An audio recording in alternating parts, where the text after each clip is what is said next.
Stitching ಮಿಷಿನ್ನೇ ಇಲ್ಲದೆ embroidery blouse ಪೀಸಿಗೆ extra ಕ್ಲಾತ್ನ ಹೇಗೆ attach ಮಾಡ್ಕೋಬೇಕು ಅಂತ ನಾನು ನೆಕ್ಸ್ಟ್ ವೀಡಿಯೋದಲ್ಲಿ ತಿಳಿಸ್ಕೊಡ್ತೀನಿ ಅಂತ ಹೇಳಿದ್ದೆ. ಅದಕ್ಕೋಸ್ಕರ ನಾನು ಈ ವಿಡಿಯೋನ ಮಾಡ್ತಾ ಇದ್ದೀನಿ.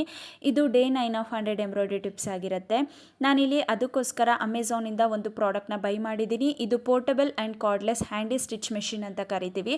ಇದರಲ್ಲಿ 999 ರುಪೀಸ್ ಶೋ ಆಗ್ತಾ ಇದೆ, ಬಟ್ ನಿಮಗೆ ಅಮೆಝಾನಲ್ಲಿ 599 ರುಪೀಸ್ಗೆ ಸಿಗುತ್ತೆ.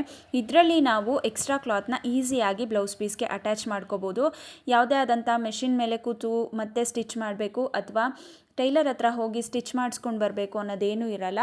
ಈ ಪ್ರಾಡಕ್ಟಿಗೆ 4 ಶೆಲ್ನ ಹಾಕಿದರೆ ಆಯಿತು, ನಾವು ಈಸಿಯಾಗಿ ಮೆಷಿನ್ನ ರನ್ ಮಾಡ್ಬೋದು. ಇವಾಗ ಬ್ಲೌಸ್ ಪೀಸ್ನ ಫಸ್ಟು ಟೇಬಲ್ ಮೇಲೆ ಇಟ್ಟು ಅದ್ರ ಮೇಲೆ ಎಕ್ಸ್ಟ್ರಾ ಕ್ಲಾತ್ ನೀವೇನು ಅಟ್ಯಾಚ್ ಮಾಡಬೇಕು ಅಂದ್ಕೊಂಡಿರ್ತೀರ ಅದನ್ನು ಇಟ್ಟು ಕೈಯಲ್ಲೇ ಸ್ವಲ್ಪ ಪ್ರೆಸ್ನ ಮಾಡಿ, ಸೊ ದಟ್ ಅವಾಗ ಅದು ಆ ಕಡೆ ಈ ಕಡೆ ಅಲ್ಗಾಡಲ್ಲ.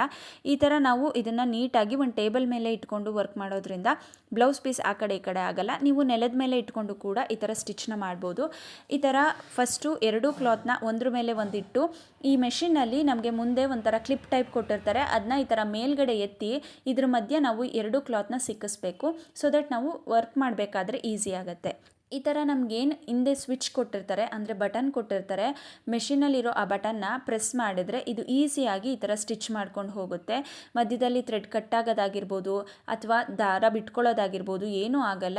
ಈಸಿಯಾಗಿ ನೀಟಾಗಿ ನಮಗೆ ಸ್ಟಿಚಿಂಗ್ ಮಿಷಿನಲ್ಲಿ ಯಾವ ಥರ ಹೊಲ್ಕೊಡುತ್ತೆ ಅದೇ ಥರ ಇದು ಕೂಡ ಹೊಲಿಯುತ್ತೆ. ಆ್ಯಂಡ್ ಇದೇ ಥರ ನಿಮಗೆ ಎಲ್ಲಿಂದ ಎಲ್ಲಿ ತನಕ ಬೇಕೋ ಅಲ್ಲಿ ತನಕನೂ ಸ್ಟಿಚ್ ಮಾಡಿಕೊಂಡು ಲಾಸ್ಟಲ್ಲಿ ಆ ಥ್ರೆಡ್ನ ಕಟ್ ಮಾಡಿದ್ರೆ ಆಯಿತು, ನಮಗೆ ವರ್ಕ್ ಮಾಡೋದಕ್ಕೆ ಬ್ಲೌಸ್ ಪೀಸ್ ರೆಡಿ ಆಗುತ್ತೆ.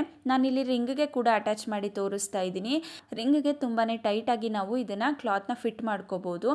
ಆ್ಯಂಡ್ ನಾವು ಲಾಸ್ಟಲ್ಲಿ ವರ್ಕ್ ಮಾಡಿ ಆದಮೇಲೆ ಈ ಥ್ರೆಡ್ನ ಈಸಿಯಾಗಿ ರಿಮೂವ್ ಮಾಡ್ಬೋದು.